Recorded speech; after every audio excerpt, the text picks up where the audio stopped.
a lot of power to cut through these tanks, and also it means you're not dealing with a full armor K'Sante and Ornn, which I think is very important. My fear for T1 in this competition, I think on paper you just remove the right side of your screen and you look at only a T1 strap. Searing charge, but Arctic Assault gets Peanut out of there, but now won't have that Q available. That will be the Drake going over to T1. First Mountain collected here for a composition with 2 tanks. That is scary as Needlework has come out here. Doran fighting against the K'Sante and will be able to stay alive. Has been invested here by Faker. Yeah, same to be said of Zeka who won't mid. So let's see what Delight can actually get done here. Chain not quite going to connect, but there is the Ram. It's going to get called, gets a knock-up only on to Delight right now, but his owner goes down so incredibly low. Super Mega Death Rocket coming in, Dawning Shadow to try and keep them alive, and Doran is just dashing around with reckless abandon. The Drake goes to Hanwha Life, and they manage to pick It's just that you don't know exactly the angle Zeka's going to take, which still ultimately was their demise there, and the Emperor's Divide is used so late just to secure the rest of the members retreating. Could have been even worse there for the side of T1. Just a great angle from Zeka, and it felt like a heavy... Could be just fine.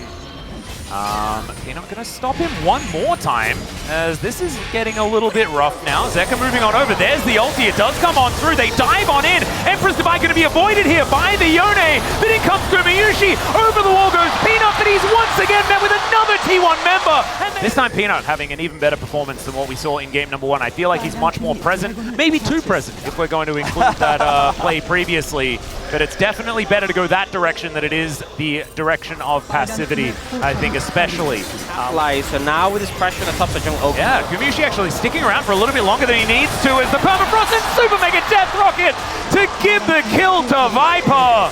So that's but it's going down fast. Yep. The control ward in the back of the pit is going to be taken down, but it does give Hanwha Life Esports full information. Hook now going to come on through. Flame Chompers go down. They do manage to secure the Baron, but can they find the fight as they split the Red Sea? In goes the Yone, finds absolutely no one. Double knock-up from Carrier is fantastic, and they're on top of Viper in an instant. Double kill for Faker, and this is on top of the Baron they've already taken. Hanwha Life Esports just caught napping. And this is how you know, I mean, Faker ends up picking up the kills here, but you know this is a Faker call. This is his experience. They know they're tracking the teleport on Doran. He's not there, and T1 make these calls all the time. It's a trademark T1 moment. 20-minute Baron. Gorgeously played. They'll now move over, even out the dragon count as well. The kill count actually just evened out there by T1, but I feel like it is able to engage or flank with no vision, no teleport wards for Zeka. Yeah, they do have the teleport, so there's at least that. He can teleport onto the ward or something like that. They get a nice knock-up onto Doran, but he's just barely inside the mist. They do get the Glacial Prisoner's Carrier. They have stepped too far forward. That is a lot of CC, but he just baited them in. And then the Ram comes down. Viper trying to dodge, but he's going to get thrown back into the waiting arms of T1. It's more kills for the god of the mid lane, and T1, they're looking to take more. Just feels like Hanwha Life Esports aren't prepared. T1 firing on all cylinders. They're the ones setting the pace of the game. Where is Zeka in that fight? They're just not present. It feels like they've kind of, after game 2, just fallen out of control. And T1, they are driving the pace of this game, driving the pace of the series, and looking to end here and now. Yeah, and frankly, after the beginning of game 1, is Zeka here not going to get anything done with this. Yeah, Doran, he's inside his mist. Passage to play, and neither of them was the signal to go. Just shows how rough the state of the game is for them now. And how powerful Baron is into a comp. Belong for this world, Dragon. As Hanwha Life Esports, they definitely need to be towards that Baron, like you were talking about, Wolf. That is exactly where they are. Drake is going to be secured. That is Dragons are concerned if he stays on it. Does have teleport, can join this fight at a moment's notice as T1, they've got this Baron down extraordinarily low. I think it's actually going to be taken this time, never mind. They are going to turn the big teleport as Emperor's Divide, going to be flashed out of the ulti, avoided once again, as Zeka also gets himself out of trouble. Doran going golden, but he is so incredibly low and will be taken out.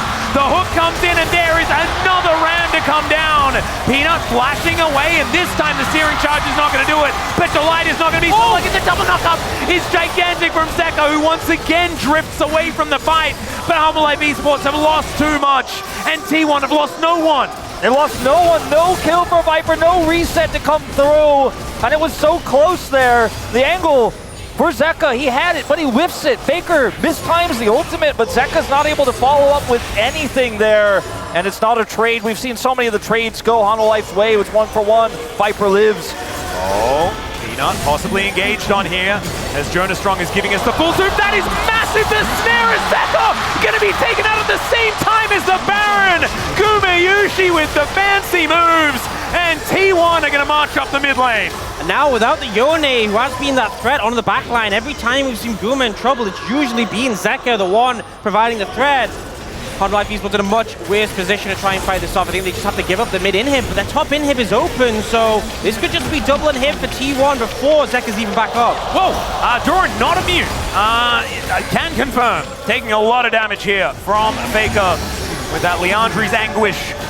And T1 gonna take their first Nexus turret. That was dead in a blink of an eye. One cannon minion here. Position, yeah. Still allowing them to continue to put the pressure on. They can take out this inhibitor here in top side. 2 inhibs down, waiting for that next wave. Hanwha Life, 7 seconds for Zeka, but how much of an impact will his ult really make? It hasn't been his day here. It hasn't been his game.